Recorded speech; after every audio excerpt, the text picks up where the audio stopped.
Welcome all to another episode of your favorite podcast. Targo, how are you today, my friend?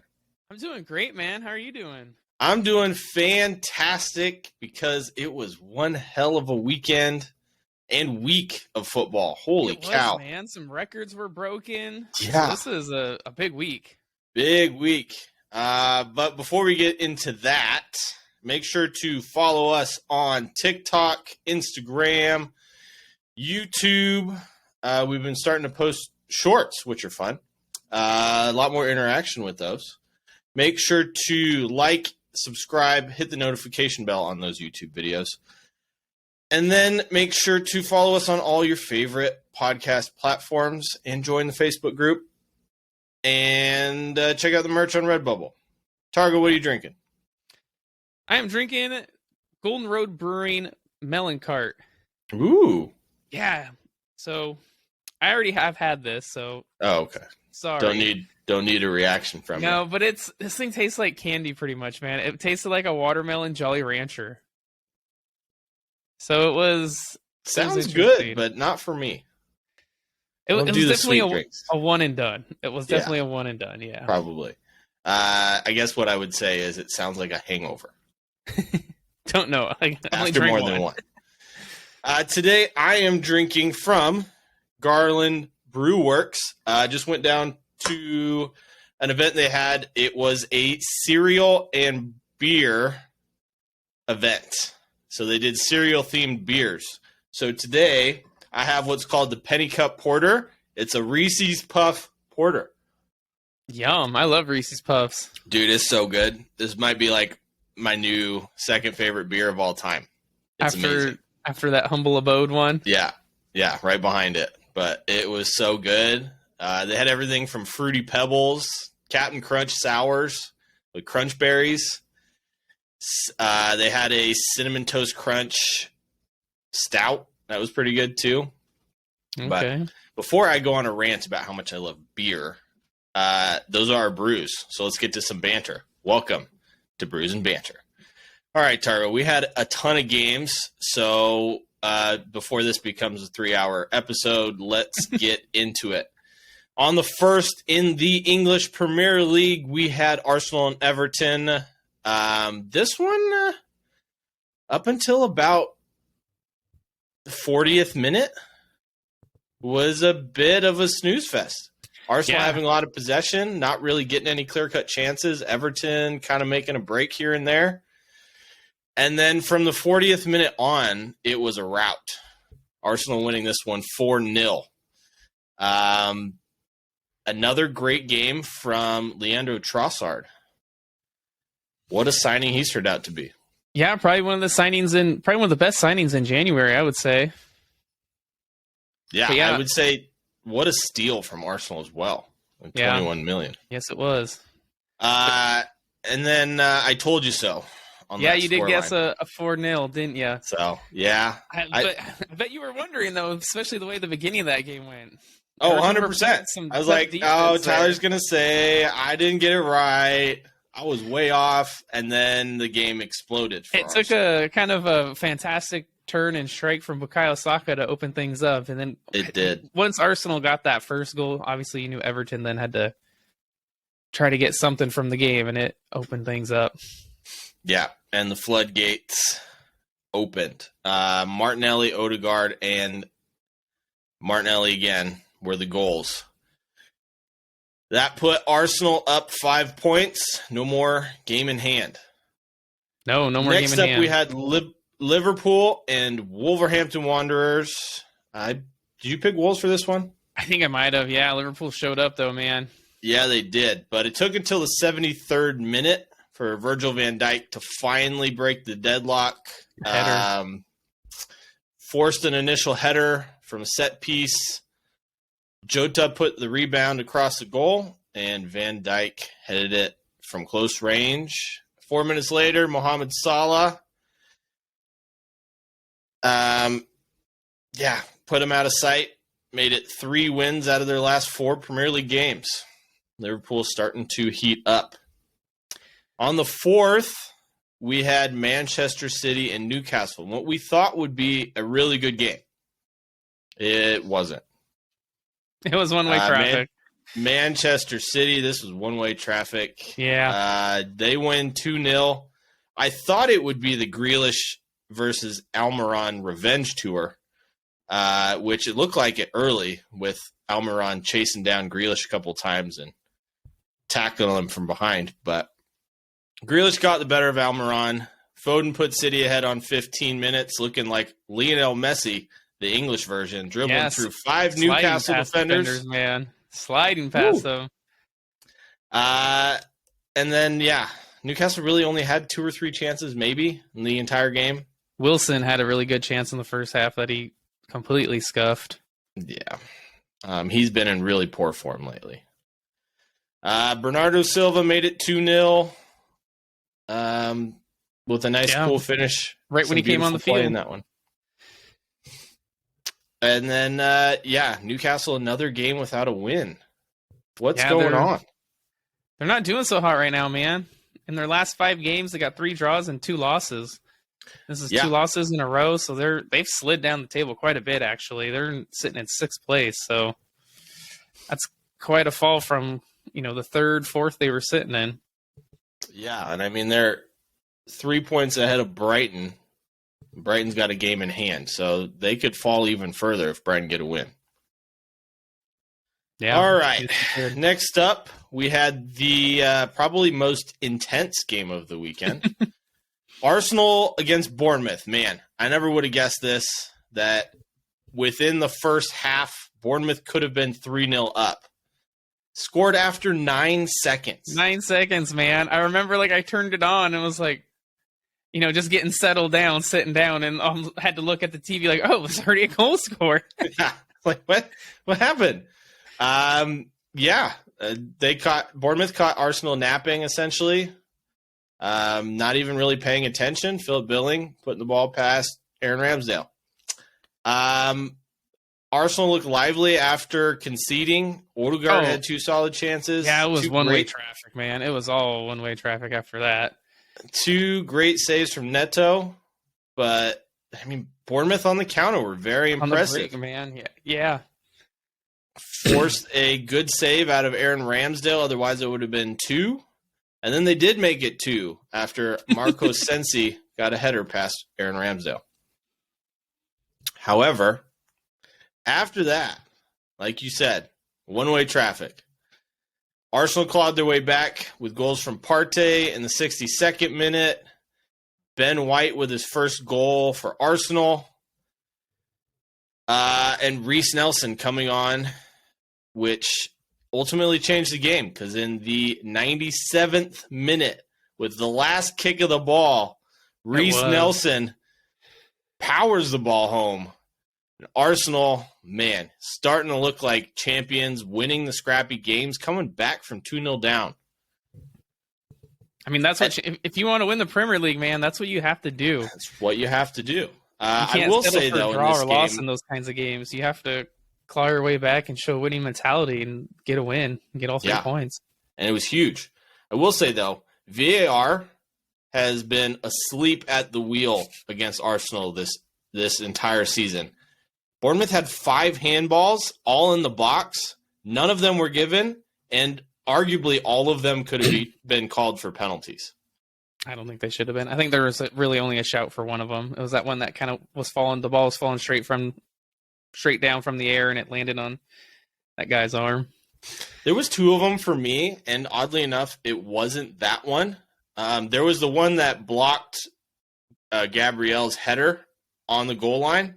What's he supposed to do, though? His arms are right here in his chest. His arm was out here. No, it wasn't. No, it didn't, dude. And the other one was someone hit the ball back at goal from the side, and his elbow was out. And you see him move his elbow forward, which is towards the ball and away from his body. None of them were PKs, man. Arguably. Arguably, you're wrong. And arguably, I'm right. Obviously, you weren't because they weren't called, were you? Moving on. Next up, we had Crystal Palace against Aston Villa. Villa winning this one 1-0.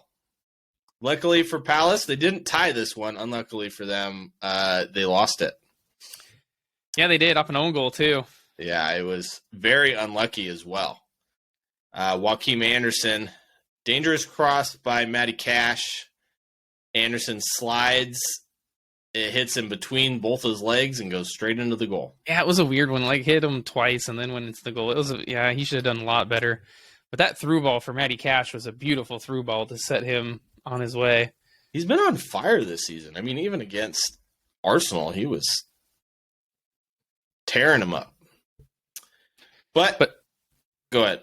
I was going to say, Wilfred Zaha made his return after 4 games. Man, he thought he put him in the lead after 4 minutes, but he was just a sliver, man. It was a sliver offside. And so brought it back. Yeah, I was just going to say Zaha made his return. But check Decore, red card, 62nd minute for a second yellow card. I thought it could have been a straight red for that tackle. Yeah, it was pretty bad. Yeah. Next up, we had Brighton and West Ham. Boy, did I get this one wrong. I think I predicted maybe a West Ham victory, and West Ham, after beating Forest 4-0, they get thumped themselves 4-0 by Brighton. Yeah, and this one was only one-way traffic, really. McAllister with a PK in the 18th minute. Jared Bowen fouled Matoma. West Ham really started slowly. They did. Joel Veltman, 51st minute, scores a goal off his chest. I saw it. Off the corner. Yeah, and then Matoma in the 69th minute with a tap-in. Yep. Nice. And last but not least, that guy Welbs, Danny Welbeck, 89th minute, beautiful low drive from outside the 18 into the bottom corner. Beautiful strike, yes. I feel like Sully March was the man of the match for me in that game, man. He played phenomenal. Like, he was the pass right before the pass for the assist. You know what I mean? Yeah, on almost every one of these goals as well, except for the corner. But. Yeah, and then he was just gliding past players. He looked really well. He played really well. Yeah, everything seemed to be going well for Brighton right now. Moises Caicedo signs a new contract. Yep, trying to save face after his whole no transfer debacle from Brighton. Right. Brighton sitting in 8th place, 1 game in hand on Newcastle, who are 3 points ahead of them, 2 games in hand on Fulham, who are 1 point ahead of them. Winning that game in hand, they could jump right up the table. They could be in sixth place here pretty soon. Yeah. The way they're playing, too, I wouldn't be surprised. I wouldn't either. Next up, we had Chelsea against Leeds United, and Chelsea finally score a goal. Finally. I told you, man. Like, it's one of those things, like, how do you not accidentally score a goal off a corner or something, off a cross? And that's kind of what happened. It was, but it was a beautiful looping header, I will say, by Wesley Fofana. Gets the only goal of the game in the 53rd off corner. Leeds had a few chances towards the end of the game to level it, but it's really the first 3 quarters of the game was really one-way traffic, I would say. Yeah, Chelsea were dominating that game, and then Leeds kind of found their way into it. Yeah, well, we'll see. Chelsea finally get a victory in what seems like ages. I did call this game, though. You did. I will give credit where credit is due. Yeah, good news for Chelsea and Graham Potter, but we'll see. This might be a flash in the pan for them. We don't know. Could be the start of something good. Next up, we had Wolves against Spurs. Deep down inside, I want to say that I called it, but I think I called Tottenham, to be honest with you. You called Wolves on this one. I think we both called Wolves. Did we? I don't remember. I just know because Tottenham weren't playing in London, so we're like, they suck when they don't play in London. Yeah, well, they did lose 1-0. They sucked. They looked bad. Yeah. Son got the start. You were calling for him to get some starts, and he didn't do you any favors. Didn't look any better than Richarlison. No, he did not. His the only thing was not good. He hit the post off of save from Jose Sa. But other than that, that was it. Yeah. Pedro Porro hit the post on a free kick. But I will say 82nd minute. I will say in that game, Spurs, I feel like were the better team in the first half, but the second half, man, Wolves just came out and took it to Spurs. And how about that Adama Traore goal? Where a spider builds his web.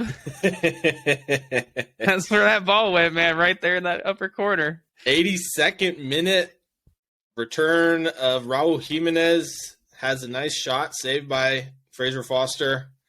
Bounces right to Traore, looping over defender and one of his teammates, and he just slots it into that upper corner on a volley. It's kind of a funny looking volley shot. Yeah, because he opens up his hips and hits it with his instep. Yeah, it was a weird and it was a shot. line drive. So, yeah, good for Wolves. They needed the win. Spurs, I don't even know what to say anymore. Dude, that's huge. They're in 13th place now, Wolves. Yeah. Remember when I told you that team? I think Luke Tigi's going to get them going. You were right. You were right. At least for the moment. At least for the moment. Yeah. You never know. Next up, we had Southampton against Leicester City, in which proved to be a 6-pointer for Southampton. They get the win 1-0. Yeah, that was a huge win for Southampton. I know neither you or I predicted that one. We thought Leicester, the way they'd been playing, would get the result. Yeah, Southampton avoids the losing 6 games in a row at home for the first time ever. They had a penalty on 30 minutes with the Castagna handball. Yeah, Ward-Prowse took that PK, man, and he I think it was saved. Is that what it was? Yes, it was actually pretty poor. Saved by Ward. Yeah. But he's 0 for 2 on penalty kicks, but he's scored a plethora of free kicks. You need to put him 10 more yards out in a wall in front of him. And then and it's in the back of the net. I don't get it. Southampton did take the lead off of Carlos Alcaraz. Essentially just ran through on goal on a breakaway. Lovely through ball by Shea Adams, and it's beautiful. He looked like their best player, honestly. Carlos Alcaraz for Southampton. Yeah. He definitely was their main attacking threat. And of course he scores and hurts himself in the celebration, man. He goes to slide on his knees and he kind of turns weird and hurts his knee. Like he finished out the half. You could tell he was struggling. Yeah. And then he comes. I've done that once, but like, why? How? How hard is it to slide straight? He didn't slide straight. He kind of turned his body and his knee went out. Anyways, if he's out for a while, it's a huge blow for Southampton. But yeah, they tried to get him to play. Like he came out in the second half and like lasted like 2 minutes. Yeah, this win is huge for Southampton. It's their first win at home in the Premier League since August. First time off of the bottom of the table in 4 months, with Bournemouth now on the bottom off goal difference. On the 5th, we had 2 relegation teams in a 6-pointer. Nottingham Forest against Everton. Nottingham Forest having to claw their way back twice, but they ended up leveling it and drawing it 2-2. Thoughts? Man, I feel like Everton should have won this game. They went up twice. They get the first goal. It was a PK. Fouled by John Joe Shelby on Dwight McNeil. Definitely, it was a foul. DeMar Gray slots at home. Then Brennan Johnson equalizes in the 19th minute off a rebound. Then Abdoulaye Doucouré gives Everton the lead in the 29th off a cross. He gets his head to it. And then Doucouré has a terrible mistake, terrible giveaway, and it allows Forrest to get in. And Brennan Johnson, credit to him, man. He still had a lot to do, and he had a lovely finish with his left foot. Yeah. But yeah, it was just mistakes. Cost them twice. Yeah, and it's been a theme this whole season for Everton.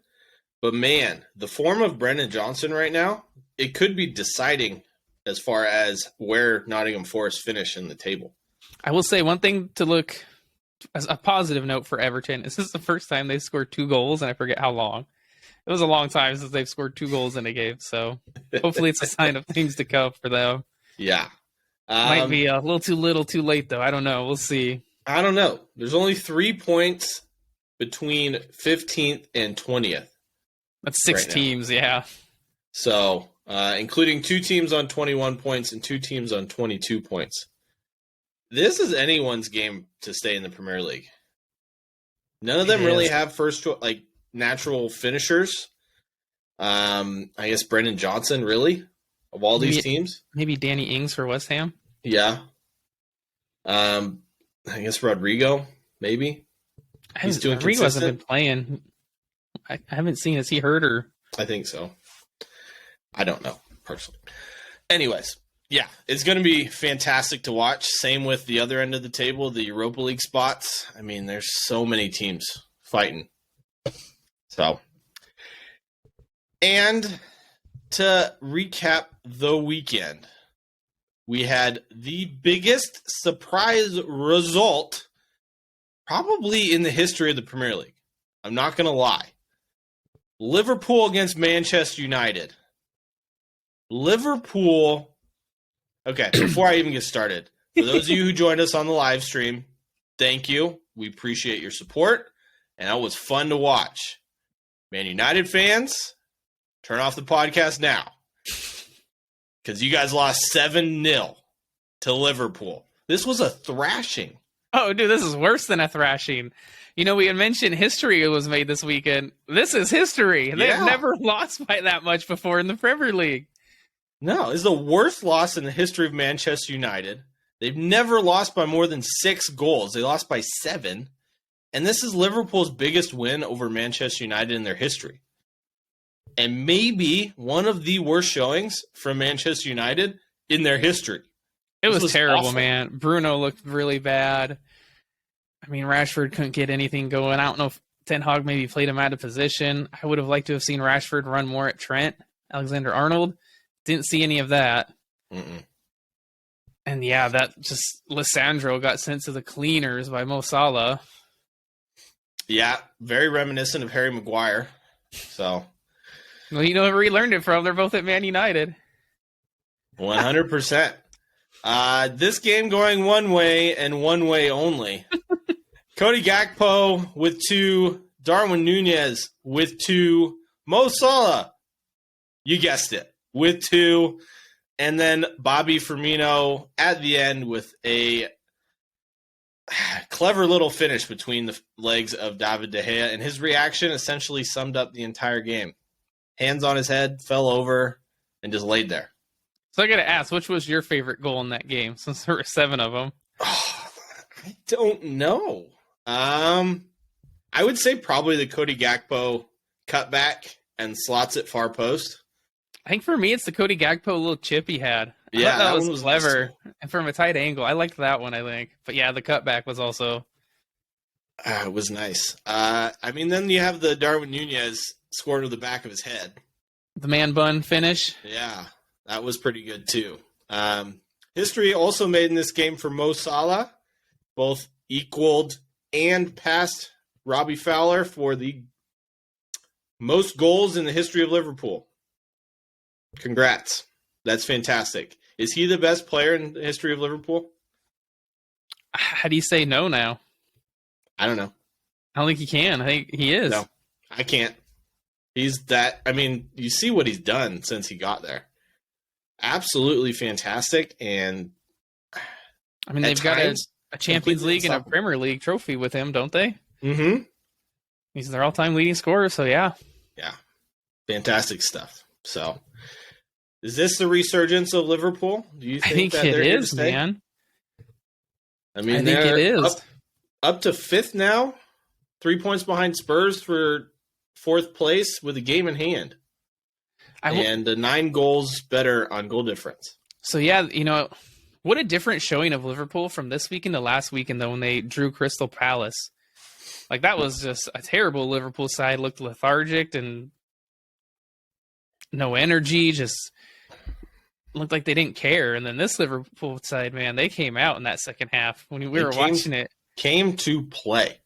Yeah, Klopp said something to them at halftime, and man, they came out with a fire under their butts because they 6 goals in the second half.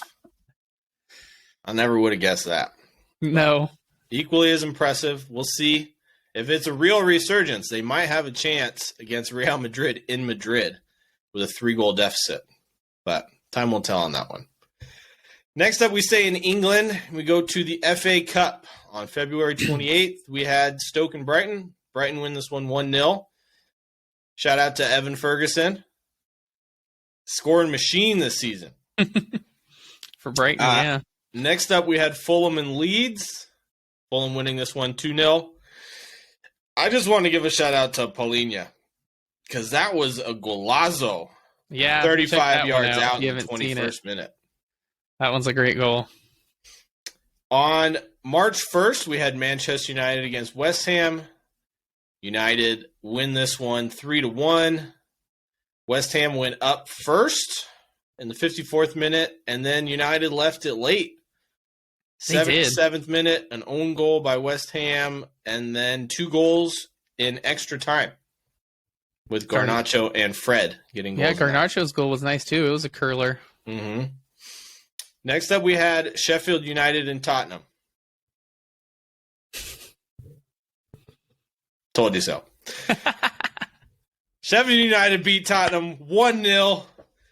What a goal by, was it Ndai? Yeah. Dribbling through 3 defenders and curling it past Foster. That was it. Spurs look bad. Moving on. Next up, we had Southampton against Grimsby Town. Grimsby Town, the lowest league side left in the FA Cup, and they still will be after beating Southampton 2-1. Man, yeah. Southampton looked bad in this game. You never know what Southampton team you're going to get, man. The one that beats Chelsea, the one that beats Leicester, and the one that loses to Grimsby Town. I will say that you don't know, Grimsby Town are in League 2. I will say both goals divisions below Southampton. Both goals were PKs for Grimsby Town. One of them I would argue was very controversial. And then Saltikar got the lone goal for Southampton with a header. I think it was a header. But yeah. They were already down 2-0 by that point. But either way, this is the magic of the FA Cup and why we love it so much. Unfortunately, due to how many games we have, we're not going to spend much time on it. So, next up, we fly over to Italy. On the 28th, we had the next surprise result of the weekend. What an upset, man. Yeah. Cremonese sitting dead last in the Serie A. No wins. Hadn't even won in the Serie A since 1996. And they beat AS Roma 2-1. Their first win since 1996 in the Serie A. That's a long time. That is a long time. I know we didn't see this one coming, man. I think you made fun because you're like, Cremonese, I could see them getting something. We both laughed because they're in last place with 0 wins. Right. Here they are beating Roma 2-1. Joking or not, I mean, it's still a shock. Nobody was serious in that statement. So, Frank Tejou with a banger, putting the home side ahead on 17 minutes. Roma equalized. Spinazzola scored in the 71st, and then a Daniel Ciofani penalty gave Cremonese the win on the 83rd minute. Next up, we had Juventus against Torino. What? I still can't believe they won. Inside, I'm still in shock about 7-0 for Liverpool over Man United, so I'm in the same boat. All right, Juve beat Torino 4-2. Huge win for Juventus. Puts them 8th on 35 points. They scored, 4. They were down 1 within 2 minutes. Torino scoring. And then Cuadrado equalized. Sanabria for Torino put them ahead again. And then Danilo, Bremer, and Rabiot scored for Juventus. Paul Pogba made his second debut. Yeah, good to see him, man. That's a month and a half. No, that's more than that. He's been there since summer. Season. Yeah, half a season. He's been out injured, him, which was crazy to me. And then on March 3rd, we had Napoli against Lazio. Another one nobody saw coming. Lazio beats Napoli 1-0. What? With a rocket, man. That was a screamer to beat the Napoli goalkeeper. Yeah. And ultimately, Lazio's goalie saved them quite a few times in this one, and it was all Lazio. They get the 3 points. Napoli, I guess at this point, they are the champions, and the 3 points really didn't matter. But this is definitely a surprise result for me. Yeah, it was a surprise. Napoli now only 15 points Ooh. in first, but huge win for Lazio, man. Takes them into third place. Mm-hmm. Huge win for them. And we'll get to why they jumped that high here in a second. Yeah. On the 4th, we had Atalanta against Udinese. This one ended 0-0. Atalanta looked like the better team. Just couldn't finish. Pretty much. Yeah, that sums it up. Next up, we had Fiorentina against AC Milan. Fiorentina running out 2-1 winners in this one. They did. And like honestly, almost the first whole half was Fiorentina, and AC Milan has some terrible giveaways. Almost as bad as Man United giveaways, but they weren't punished like Man United's against Liverpool. Yeah.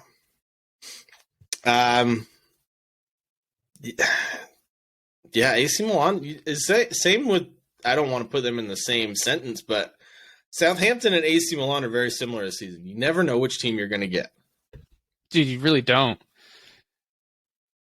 Like, they should have won this game. They didn't even show up to play. On paper, they should have won that game. Yeah. On the field, they shouldn't have. Yeah, I mean, they were down 2-0 until a Theo Hernandez goal in extra time in the second half. Oh, man, that was a rocket, too. You got to check that one out. Yeah, it was beautiful. But, yeah. This result sends AC Milan all the way down to 5th. Yep. Crazy. I feel like not that long ago they were in 2nd. That was, a couple weeks ago. Nuts. On the 5th, we had Inter against Lecce. Inter 2-0 winners in this one.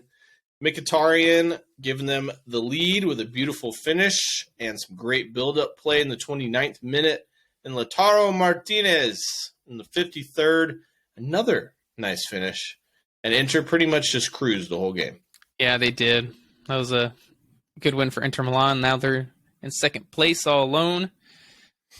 And that's kind of where I think their goal is now for the rest of the season, honestly. Finish in the Champions League spot, finish second place, something like that.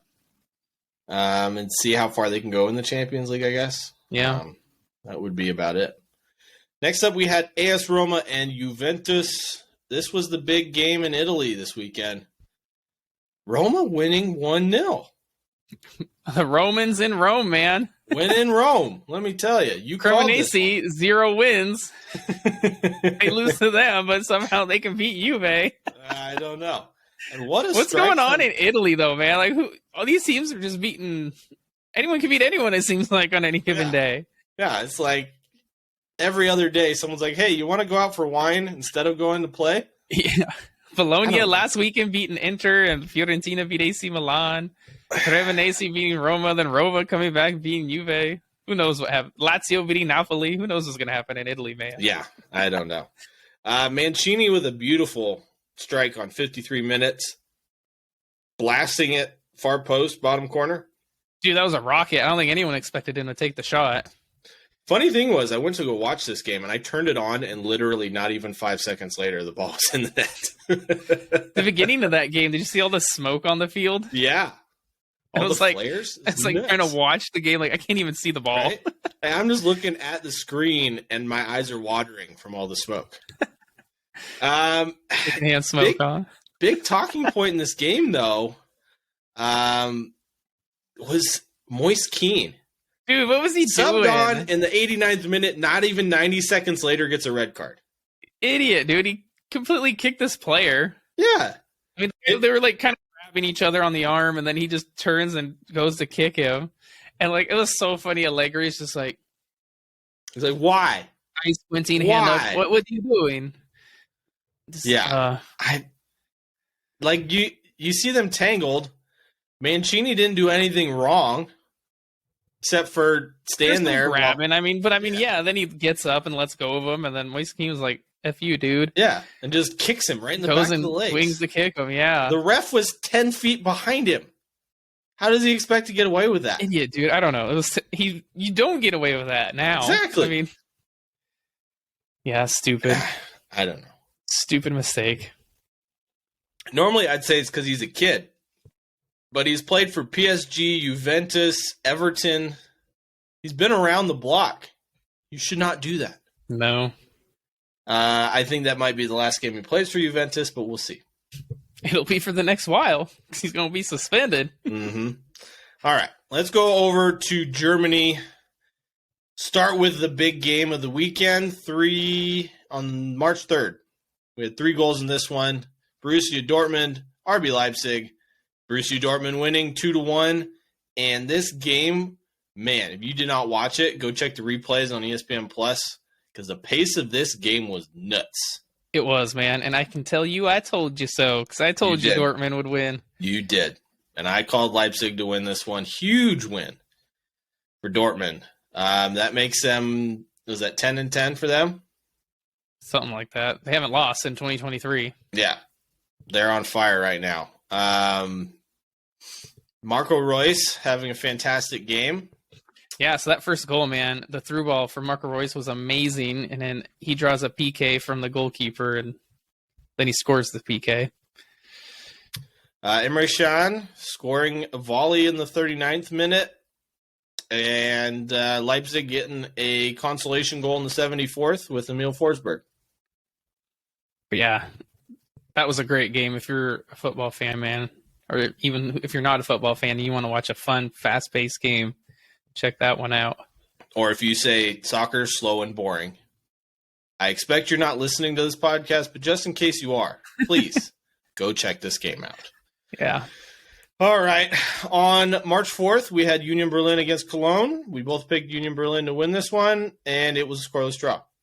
Yeah, it really doesn't do anyone any favors. No. Probably a good result for Cologne. Yeah, probably. Next up, we had Borussia Mönchengladbach against Freiburg. This one also 0-0. Yeah. Bundesliga kind of becoming a 2-horse race now. Yeah, I think so. Maybe a 3, kind of Union Berlin with a sniff of that title. Yes, but ultimately, I think it's almost already out of their hands as far as challenging for the title, unless there are surprise results in the rest of the season there somewhere. Dortmund and Bayern Munich are too good, and they're just kind of running away with it right now. Yeah, Bayern in first, Dortmund in second, both on 49 points. And then third, Union Berlin on 44 points, so they're 5 points off. But, I mean, it's 2 points between third and fifth, 5 points between third and sixth. So, fighting for anyone's a Champions game League for those spot. last Champions League spots. Yeah. All right, next up we had Stuttgart against Bayern Munich. This one was a lot closer than I thought it would be. Bayern Munich winning 2-1 in this one. Yeah, Matthias de Ligt with a goal. And what a hit. Kind of reminded me of that Mancini goal. Yeah, he had a fantastic game, too. But then, right before that, he had a goal line clearance, saving a goal. Just couple minutes before that. Yeah. Choupo-Moting gets another goal in this one. He's on fire right now. Yes, he has scored in his last 3 Bundesliga games. Yeah, he's a great pickup for them. Just signed a new contract, doubling his wages. Out of nowhere, really, for me, because I know you don't rate him very highly. I don't, yeah. He just can't stop scoring. I think his goals will dry up here eventually, but we'll see. But Jamal Musiala impressed, man. That guy is one heck of a just player. Turned 20. Got a lot of time before he calls it a career, and I think he's only going to get so much better. His dribbling, man, his footwork in tight spaces is beautiful to watch. It is. I would almost say it reminds me a lot of Messi at his age. Not a little bit. Like that ball just is glued to his foot. So, high praise. We'll see. See how far he takes it. Next up on March 5th, we had Bayer Leverkusen against Hertha Berlin. Leverkusen winning this one 4-1. Yeah, it really was never a game, to be honest. Nope, we called it. Leverkusen with the win. Yeah. Next up, we had Wolfsburg against Eintracht Frankfurt. This one ended 2-2. This one was exciting. Yeah, so the first goal, Omar Mamous scores for Wolfsburg. Goalie comes out for Frankfurt, man. He was in no man's land. Guy just went right around him. And then Kolumuani scores a header from across. I think I mentioned, I bet Kolumuani gets a goal in this one. And then Evan Ndicka in the 26th with a beautiful strike. Wow, what a volley. And then, Wolfsburg equalized in the 43rd through Yannick Gerhardt with a header off a free kick. Yeah, and that was all she wrote. That was all she wrote. That's all she wrote for the Bundesliga, Targo. So let's fly over to Spain and what happened in La Liga. So in the third, we had Real Sociedad and Cadiz. And this one ended 0-0. And it's kind of a snooze fest. I will say Sociedad obviously looked like the better team. But yeah, not a whole lot of chances created in that game. Yeah, I didn't see Sociedad drawing this one, but they have not been playing very well of late. So, yeah, they got let's see, in their last 5 games, they got 2 draws, 2 losses, and 1 win. So yeah, you're not wrong there. And then on the 4th, we had Atletico Madrid against Sevilla. And this was a demolition, man. Atletico winning 6-1. One way and one way only. That's right. So Memphis Depay got 2 goals in 3 minutes. His second one, man, that was a beauty. Beautiful curler, top corner. And then El Nesri got one back for Sevilla. Made it a little interesting until Griezmann scores a golazo, man. What form is he on this season? Man, I think he had a goal and then an assist in this game. Yeah. Maybe more. Carrasco scores in the 69th minute. And then Rakitic, man, he missed a PK. Comes straight back off the post. And then Morata gets a goal. And then, of course, there's a red card for Sevilla. And then in stoppage time, Morata gets a second. 6-1. You know it's bad when Alvaro Morata gets 2 goals. His second goal is really nice, actually. Goes around a player, and then he rifles it with his left near post. Goes up. But after that, we had Barcelona on the 5th against Valencia. And it was 1-0 to Barca. Barca are missing a host of players for this game. Lewandowski, Pedri, Gavi. Xavi was sitting in the stands. But Rafinha gets the only goal of the game, a header in the 15th minute off a beautiful pass from Sergio Busquets. Oh, what a pass it was. Yeah, over the top. Oh, yeah. And then kind of a cushion header from Rafinha. Yeah, just skims it right over top of the goalie. Yeah, it's good to see Busquets have that still in his locker, though. It is, yeah. But Ferran Torres, man, he missed a PK. Hits the post. Yeah, all of that after throwing a fit, him and Ansu Fati getting in an argument over who's going to take the penalty kick. There was like 3 or 4 players trying to get the ball, and he wasn't letting go of it. Yeah, and then he just drops a shoulder on Ansu Fati. I mean, what is he now, 18, 17 still? Something like that. He's a little baby. What are you doing? And then you miss it. Get out of here. Yeah. And then Araujo, he gets a red card in the 59th. Forward kind of got past him, and he dragged him down. He was the last defender. Yeah, and he just grabs onto him and doesn't let go. So, yeah, you're going to get a red if you're the last defender on that one, and he did. But Valencia had some shouts for a PK. It was a nervy end of the game, that's for sure. Yeah, but I think that was definitely a penalty kick. I mean, Frank Kessie, what are you doing trying to tackle a guy who's already past you? And he totally clips his legs in the penalty box. I think it was a foul too, man. Yeah, that was a foul. I don't know how the ref didn't give that. I don't know. I have no words. That's more obvious than a lot of things I've seen called or not called this season. So, I know we had mentioned VAR in England maybe being a little bad. VAR in La Liga there, missing one. That was pretty bad. So, maybe it's just everywhere. I don't know. But moving on the 5th, we also had Real Betis against Real Madrid. This one ended 0-0. Scoreless draw. Some amazing goalkeeping in this game. Yeah, Courtois and Claudio Bravo just stonewalling. putting on a display, huh? Yeah. Great result for Barcelona, though. A huge result for Barcelona. 'Cause, yeah, now they're sitting pretty. 9 points clear, top of La Liga. I don't know if Real Madrid can get that back. They had 2 draws now in a row for Madrid, tying Atletico last week, then tying Betis. Yeah. They did not, I'll be honest with you, they did not look very good going forward in this one. Very sloppy. I will say Benzema scored on a free kick, but it was determined to have hit Rudiger on the arm. It did. I think that's a goal, man. His arm is against his body. If he moves his arm, it hits his stomach. Or it doesn't hit him at all. I think it would have hit him.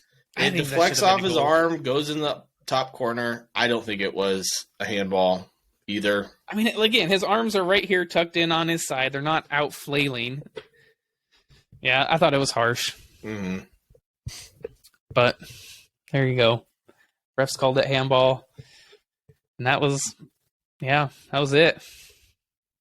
Yeah. But in the Copa del Rey, man, on the 2nd of March, earlier in the week, we had a good old El Clásico, Real Madrid against Barcelona. Yeah. Barcelona won it 1-0. 1-0 to the Barca is going to become a saying here this year. It's whatever the equivalent is in Spanish, I would say. But yeah, off an own goal too for Militao. Yeah. That was unlucky, I'll be honest. It was super unlucky. Yeah. Rough deflection and it kind of bounces off of him. Not much he could do.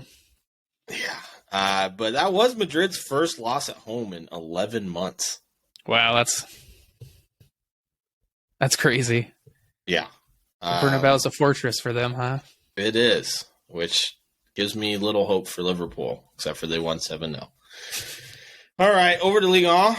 On March 4th, we had Lens against Lille. This one ended 1-1. Just result for both teams? Couldn't tell you. I didn't watch that one, if I'm being honest. All the other games going on. Yeah, it's hard to keep up with all the games, but I thought it was a fair result. Lille not doing themselves any favors with the Jose Fonte own goal in the 41st minute, and Jonathan David continues his hot streak, scoring in the 69th minute. That's all she wrote. Yeah. Next up, the Messi and Mbappe show comes to town. PSG against Nantes. 6 goals in this one. PSG winning 4-2. Yeah, Messi and Mbappe both with a goal. Yeah. And then the one I want to talk about is for Nantes, the Ludovic Blas, man. He caught Donnarumma cheating at his near post. He was looking for that cross. He saw him cheating and said, nope. You got to watch that near post, bud. Donnarumma's been making some mistakes this year. Yeah, he has. And that was a big one. Yeah, that was a big one. Big news in this one, though. Mbappe breaks PSG's all-time scoring record with his 201st goal, passing Edison Cavani. Mbappe is only 24. So, yeah. 201 goals for PSG. We mentioned some records. That was another one. We mentioned Mo Salah getting that record for Liverpool. Kylian Mbappe. Just goes to show, man, what kind of a player Kylian Mbappe is going to be. He's going to be one of the greatest of his generation. That's for sure. Just to put this into, kind of different aspects here. Mo Salah scored 129 Premier League goals for Liverpool. He's 31. Mbappe is 24. He has 201 goals for PSG. Let that sink in. Anyways. I think next year Mbappe gets a Ballon d'Or. I think next year is his. I think this would be the last year that he doesn't win one. For a couple. Because Messi is going to win it this year. Yeah. That's kind of in the bag for him already. All right. Midweek we have Champions League second legs on March 7th. We have Club Brugge against Benfica. Benfica's up 2-0 in this one. You see it going any other way? One way and one way only. Yeah, going one way and one way only for the Portuguese in Belgium. Yep. Next up, we have Borussia Dortmund against Chelsea. I believe this one's at Stamford Bridge. It is. Dortmund are up 1-0. Is there any way back for Chelsea in this one? Oh, man, I don't think so. Dortmund are playing too good right now. 0 losses. But Chelsea just scored their first goal since beginning of February. Well, good for them. They're going to have to score 2. Oh, man. Yeah, no, I agree on this one. I don't think Chelsea stands any chance in this game. Dortmund are too good right now. They're in too good a form. Stamford Bridge is everything but a fortress. I think Dortmund win this one comfortably. I don't know if they win it comfortably, but I think they win it. Okay. On March 8th, we have the big one. In Munich, PSG against Bayern Munich. Bayern Munich up 1-0 on this one. Mbappe's back fully healthy. How do you see this one going? Man, I don't know. It's tough. Bayern Munich are good. PSG are good. There's no Neymar. I almost want to go PSG, man. I want to see Messi. I want to see the Messi and Mbappe show. Keep going. So I'm going to go for them. I think you're right because I picked them to Really? win the whole thing. I picked them to win the whole thing. So I got to pick them. I think it'll be close. No, I don't want to pick them. I want to pick Bayern Munich now. Only reason I think PSG wins is because Neymar is not playing. I don't know. I don't know who's going to win that one. Makes them worse. It's going to be a fun game to watch, though, and I can't wait to watch that one on. Me either. Speaking of fun games Tuesday to watch, or Wednesday. Teams that we don't know who's going to show up. AC Milan against Tottenham. AC Milan's up 1-0 in this one. I have no idea how this is going to go. Tottenham, this is at Tottenham Hotspur Stadium. Is the chicken going to fall off the roof, or are they going to win this one? Oh, man, it's tough to say. Because it's in London, I almost want to give it to Tottenham. But it seems like AC Milan, like they play like crap, then they play good. They play like crap, then they play good. Well, they play like crap on the weekend, so that only means one thing and one thing only. They'll play good, hopefully. They're going to have to against the Tottenham team. Yeah, Tottenham's the same way, though. Maybe sometimes a good, maybe sometimes a bad. I don't know. Antonio Conte's actually in charge. I think Tottenham lose.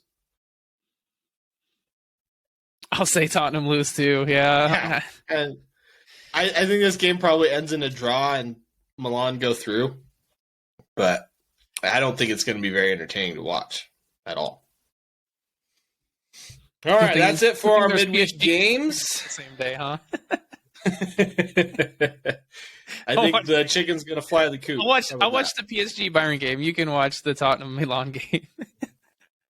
I'll watch both at the same time. Thank you very much. Okay. All right. Enough with the joking. Got some sensitive topics to talk about. Serious topic now. Yeah, let me put on my serious face. You gotta get serious. Hold on, give me a second. There you go. Good idea. All right. Ashraf Hakimi, speaking of PSG, apparently has been given preliminary charges of rape by the prosecutor's department of Nanterre on March 3rd. The woman decided not to press charges, but her testimony was enough evidence for the prosecution to open an investigation. So, for the record, he's not been accused of anything yet. It's just preliminary charges, so it's under investigation. Brings up the question, many questions for that matter.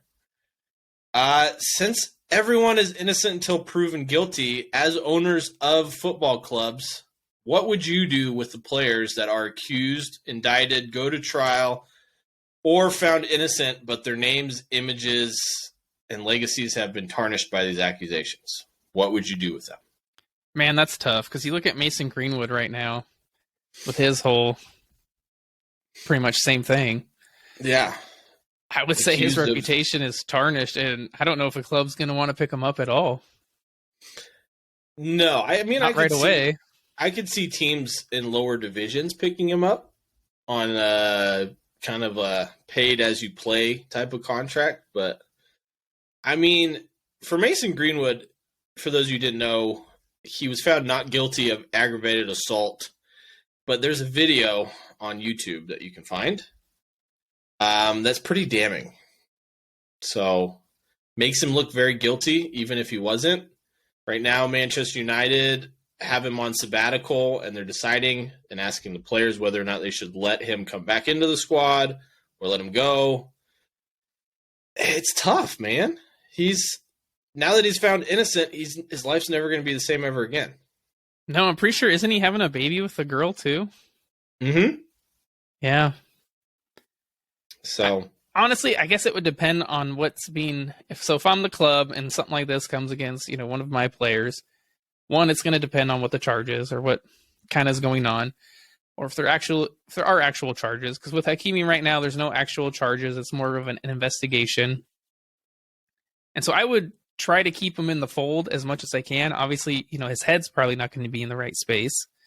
So, I don't know if I want a player like that playing, but I would try to keep it as normal as possible until there's actual charges kind of brought, or there's actually very damning evidence, I guess, video, something like that kind of proves it without the trial, so to speak. Yeah. And so that's where I think I would be at. I think it would vary, obviously, from player to player. Yeah.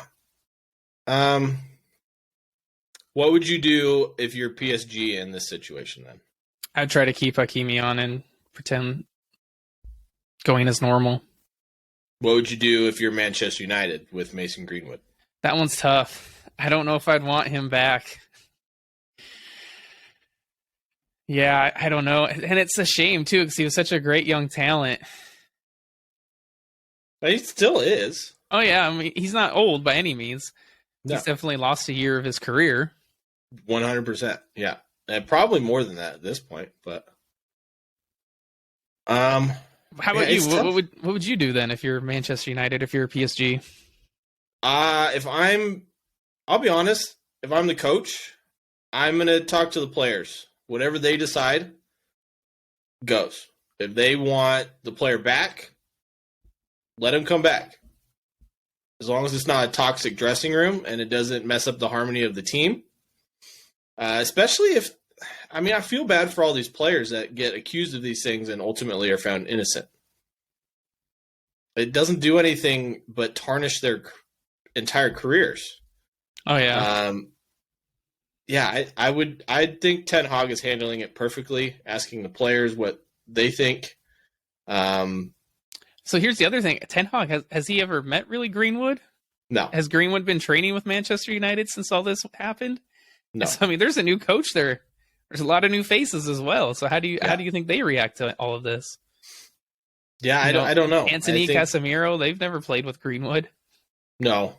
I think players like David De Gea, who are supposed to be leaders in the locker room, probably would have a better say on the matter. But, he's innocent. If the players say that they would let him come back, then slowly reintegrate him into the squad, in my opinion. They could definitely use a player of his quality. Yeah, they could. I don't know about his character, but he's innocent, so I can't really say anything damning about him. But, these charges and things happening to players, there's a long history of it, right? Oh, yeah. You can say the same thing about Benjamin Mendy, who just got released from prison. He was accused of multiple counts of rape, and now they've proven that he's innocent. He's got a crazy lifestyle. I don't know if you've ever read anything about that, but what players decide to do in their free time, it's their free time. As long as it keeps them out of trouble. Dani Alves was arrested for sexual assault while playing for Barcelona. Cristiano Ronaldo famously got accused by a lady in Vegas of rape. I remember that. He was proven innocent and has now pressed charges against the woman for trying to defame him. Greatly so, I think. Honestly, yeah. if you're gonna accuse that kind of stuff, I mean, if it happened and the person gets proven guilty, then that's it. They're released of their contract, yada yada yada. oh yeah, they should be charged to the full extent of the law. I agree. But if you're gonna lie about something like that, also, then I think there should be consequences for those actions as well. I 100% agree. And I know it's a touchy subject, and a lot of people don't like to talk about it, but it's how the law works. You're innocent until proven guilty.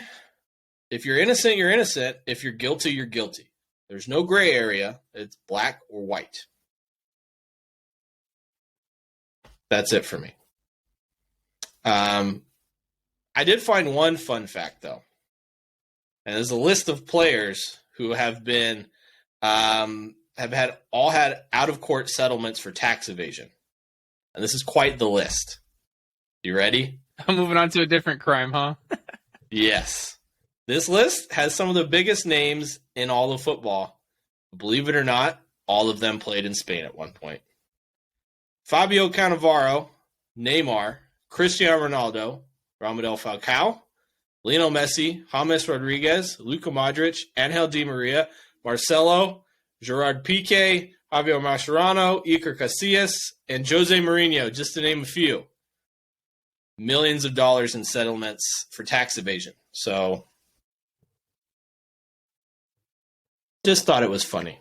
That's all. There was no point to that. Moving on, let's get to something positive, shall we? We are going to start a new monthly European power rankings. When we put this and had this discussion, we obviously both meant different things, but said the same thing. Yeah, monthly. Monthly, as in we're doing it monthly, hadn't done it yet. So I did January and February records in all competitions. And Targo, I did February because it was monthly. Just did monthly. Bless his soul. So, Targo, I say we start with our number 10s. We each go and work our way down to number 1. Sounds good. All right. Who's your number 10, Targo? My number 10 is Benfica. They're 4-1 for February, and that one loss was on PKs to Braga in the Taça de Portugal. But the reason I have them at number 10 is their emphatic win over Club Brews, winning 2-0, dominating that game, and will probably be moving on in the next round of the Champions League. And so I have them at my number 10. Nice. Yeah, they have been impressive this season, especially after losing their best midfielder and at the beginning of the season losing their best forward, arguably. So, all right. My number 10, I have Union Berlin. They're the Cinderella story of the season. They're ranked 3rd in the Bundesliga right now. This year in 2023, they've won 7, drawn 3, and lost 1. That's it. Okay, yeah. I thought about adding them, but again, their record in February was not the best, so I did not. Okay. And that is where a lot of these rankings differ for both of us. Yes. You only did February, and I did January and February. So, all right. Targo, number 9 for you. My number 9 is AC Milan. So in February, they had 1-4 and lost 1. And that one loss was to Inter Milan. But one of the big wins in those 4 was they beat Spurs in the Champions League. And I know after looking at we'd found the record for that year. If I was doing for the year, I probably wouldn't have had them on my top 10 list. But again, for February, 1 loss, 4 wins. It was a tough loss, but yeah, I picked them.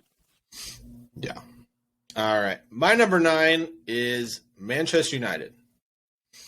They've played a whopping 18 games since January 1st. That's a lot. That is a lot. They're 13-3-2 since January 1st. I was going to put that they're still in contention to win the quadruple, but they lost 7-0 to Liverpool, so I changed it to the treble. Still in contention to win the FA Cup and Europa League, They won the Carabao Cup, which is why they got into my top 10. Moving on. They're in my top 10. They're my next one. They're number 8, Manchester United. Well, just keep going then. I guess it's a perfect segue.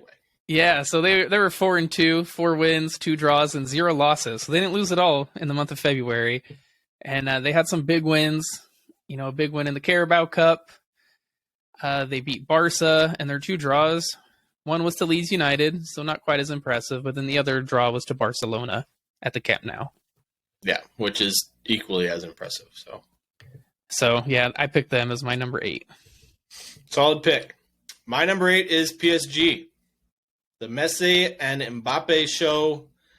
They're 8-1-5 in 2003. They did not have a very good January to February. It was February. End of January, beginning of February. So shocker, I do not have PSG in my top 10 because if you look at their February, I'm pretty sure they won like 1 or 2 games is all. Yeah. But, I mean, Messi and Mbappe just look so good together. Now. Didn't in February. And at the end of February, they did. They look more and more dangerous as each game goes on.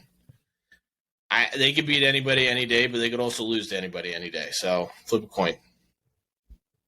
That's my number 8. Who do you have at number 7? My number 7 is Manchester City. Nice. So they were 4-2, 4 wins, 2 draws, 0 losses. Big wins against Arsenal. And their 2 draws. Yep. Their 2 draws were to Nottingham Forest, which was a bit of a disappointment, I know, for them. Probably should have won that game. And then the other draw was to RB Leipzig in the Champions League. But no losses in February, so I included them in my top 10. Yeah, they're in my top 10 as well, but a little higher. We'll see. My number 7 is Real Madrid. They've won 10, drawn 2, and lost 3 in 2023. For me, it was mostly the 5-2 win against Liverpool in the Champions League.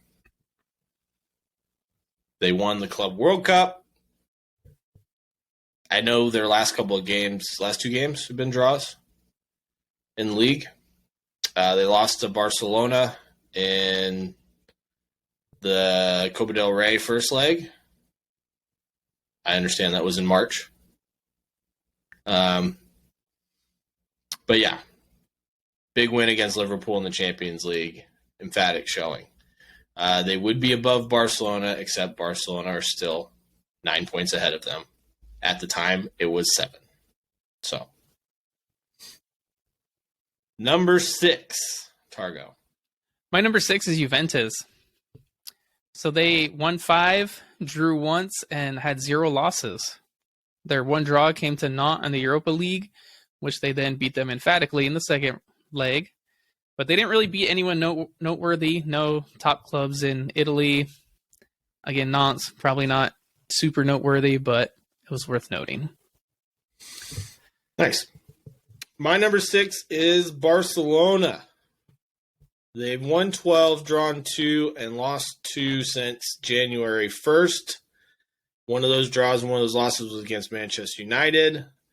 But at the time, like I said, when we did this, 7-point lead in La Liga. Now it's 9. Their defense is so good right now. How United managed to score, I guess they scored 4 goals against them, and most of them were their own fault. So, yeah, they've seriously impressed me this season. They seem to eke out 1-0 wins every single week. It's nuts. So yeah, for the length of the season, I would say yes, but for February, no, they didn't have a good February. A couple losses, a couple draws, so they are not even in my top 10 for February. Okay. Number 5, Targo. Number 5 is Bayern Munich. So they had 5 wins and 1 loss. But a big win against PSG, an emphatic win against Union Berlin. And then their 1 loss came to VfL Bochum, who, if you look at the table now, are bottom of La Liga. Or not La Liga, Bundesliga. So that's the stain, and it's a pretty big stain. But, man, a win against PSG, I think that's huge. Huge. Union Berlin, who were sitting in third. I mean, they dominated them. Yeah, that wasn't even close. 3-0, I believe. Yep. So I went with Bayern Munich at number 5. Okay. My number 5 is Manchester City. Yeah, you already said it. In the month of February, they won 4, drew 2, didn't lose a game. Since January 1st, they're 11-2-3. They did not have a great January, which is why they're not higher on my list, but they can still win the treble. FA Cup and League and Champions League. They beat Arsenal twice, which was very impressive to me, but they've been slightly inconsistent. That draw against RB Leipzig and the draw against Forest. In games, the Leipzig one, you probably could say it could have gone either way, so a draw was probably fair, but they should have definitely beat Nottingham Forest. So yeah, that's why they're not higher on my list. How about number 4, Targo? My number 4 is Real Madrid. So in the month of February, they won 5 and drew 1 with 0 losses. And they had big wins in the Club World Cup, like you had mentioned, destroyed Liverpool in the Champions League. And that one draw was a Madrid derby to Atletico. Yeah. They've been on fire lately. So, all right.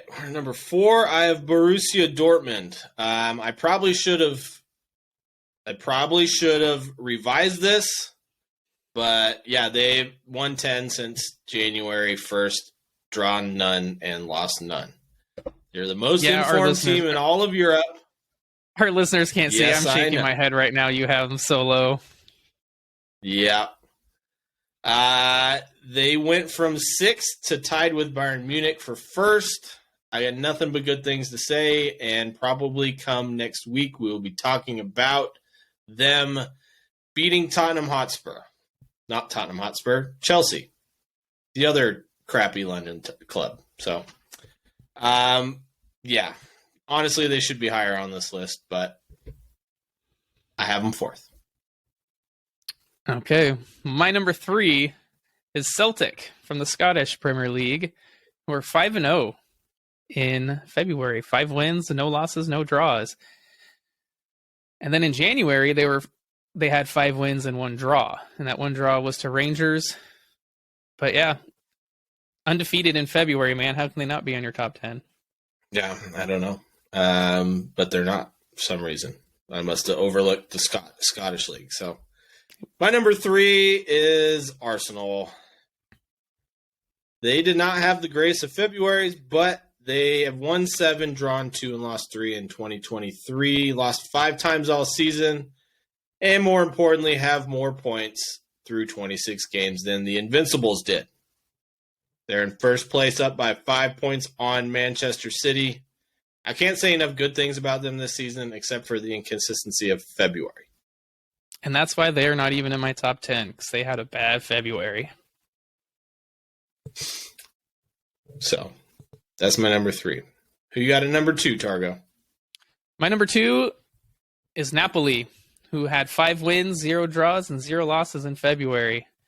They had a big win in the Champions League against Eintracht Frankfurt, but they didn't really play anyone too noteworthy in Serie A, and so I did not put them at number 1. So they're my number 2, Napoli. Fair. My number 2 is Bayern Munich. I know you mentioned them already.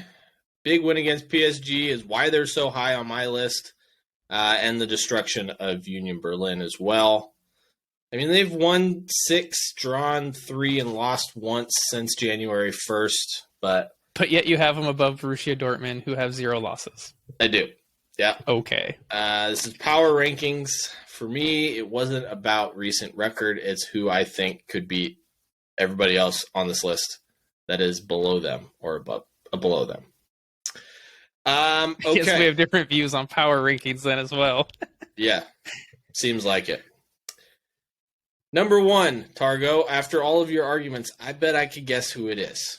Yeah, it's Borussia Dortmund, man. Undefeated in 2023. How do you not pick them? In January, they had 6 wins, no draws, no losses. Big win against Freiburg, who are up at close to the top of the table in the Bundesliga. We just saw them beat RB Leipzig. I know it was March, so I didn't even count it. but then they had a big win against Chelsea in the Champions League. So yeah, Borussia Dortmund, man. I get it. Like I said, they should be higher on my list, but I don't get how you have Arsenal at number 3, if I'm being honest. Because I think so they're the third you think best right team now Arsenal would beat Real Madrid or PSG if they're going off the way you do it? They could. But we won't know because they're in the Europa League this year. We'll find out next year. Exactly. In the Europa League, too. Not even in the Champions League, and you have them that high. Your bias is showing there, bud. Yeah, well, this is my power rankings. I can put whoever I want. Power rankings are wrong. My number one, if it wasn't for Borussia Dortmund's undefeated run of 6 wins and 0 losses, I put Napoli as my number one. Do you know they didn't allow a goal in all of February? That's impressive. 0. They only allowed 5 goals since January 1st. So, yeah. This was before they lost to Lazio, of course. But that's in March, so They might drop a bit. They won 9, drew 1, lost 2. They've lost, 3 games all season? In all competitions? City, they have lost 2. Yeah, and they lost in the Coppa Italia, I think. I don't know. Anyways, they're the best team in Europe right now, in my opinion. They could beat any team on this list, which is why they're my number one. Yeah, I mean, they're a solid choice. They're my number 2. Like I said, I think the only reason I rated Borussia Dortmund higher is I feel like Borussia Dortmund beat a tougher team in the Champions League in Chelsea versus Napoli beating Eintracht Frankfurt. Honestly, I think that was my deciding factor. Fair. Yeah, the only reason I have Bayern Munich ahead of Borussia Dortmund is because they beat PSG. So, and then, yeah, you're right. My bias showed on the Arsenal pick. But anyways, that's all I got for this one. All right. Well, that brings us to the end of this episode. Hope you guys enjoyed it. Let us know your power rankings in Europe on our Facebook group at Brews and Banter. We love to hear your guys' thoughts. Make sure to check out our TikToks, Instagram at Brews and Banter FC. The YouTube, man, you guys got to check out our expressions. I got heated right there when I saw him put Borussia Dortmund so low. I thought that was a shame. So make sure you check out the YouTube, check out our facial expressions. They're funny. Yeah, they are, definitely. Especially when I say something and Targo doesn't agree with it. It's pretty entertaining. Sometimes I think you say it just to get a rise out of me, man. How'd you know? But also make sure you check out our Redbubble, check out our merch. I mentioned our Facebook group. We got some merch on our Facebook group. We want to hear from you guys. Which kind of our merch do you like the best?